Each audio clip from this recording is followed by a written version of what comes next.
Please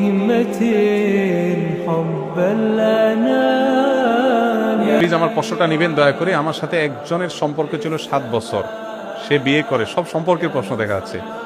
7 বছর সে বিয়ে করে নিয়েছে আমাকে না জানায়। আমার সাথে তার তেমন কোনো ঘনিষ্ঠ সম্পর্ক ছিল না। আমি মাফ চাইছি, তাও নিজে আমার বারবার তার কথা মনে আসে। আমি মুভ অন করতে পারছি না কোনোভাবেই, পড়াশোনাও হচ্ছে না আমার। আমি আমার লাইফ ঠিক করব কিভাবে, মেন্টালি সিক হয়ে যাচ্ছে। এরকম অনেকেই প্রশ্ন করেন। যদি এরকম কারোর ছ্যাঁকা খাওয়ার রেকর্ড থাকে, তাদেরকে আমি বিনয়ের সাথে বলবো, যাকে আপনি ভুলতে পারছেন না, আপনার এই সরলতা দেখে আমার করুণা হয়, আমার মায়া হয়। কেন করুণা হয়, কেন মায়া হয়? কারণ যে আপনাকে ছাড়া আরেকজনের সাথে বিবাহ করে সুন্দর জীবন যাপন করছে, আপনি তাকে ভুলতে পারা উচিত।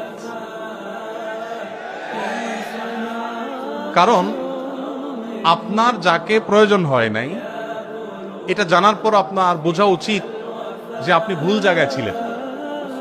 এখন আপনি, সে যদি একটা বিয়ে করে সুখী থাকে, আপনি ছেলে হয়ে থাকলে আপনার সামর্থ্য থাকলে 4টা বিয়ে একসাথে করা উচিত,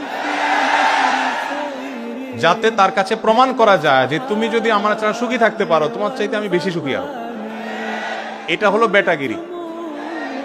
আর আদা বেটাগিরি হলো আপনি যেটা বললেন, আপনার মন খারাপ, আপনি কান্নাকাটি করছেন।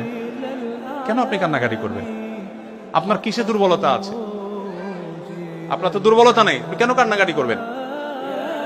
হারাম সম্পর্ক থেকে আল্লাহ তাআলা উদ্ধার করেছেন। সামহাও যেভাবে হোক দুজনের পথ দুইটা হয়ে গেছে, আল্লাহর কাছে শুকর আদায় করেন এবং শুদ্ধতার পথে ফিরে আসেন। আর এগুলো যৌবনের ভ্রম। একটা সময় খুব খারাপ টারাপ লাগে, এগুলো দেখবেন একসময় নিজেরই হাসি পাবে। যখন ছেলে মেয়ে হয়ে যাবে বড়, তখন দেখবেন আরে কত পাগলামি ছাগলের জীবনে করেছি।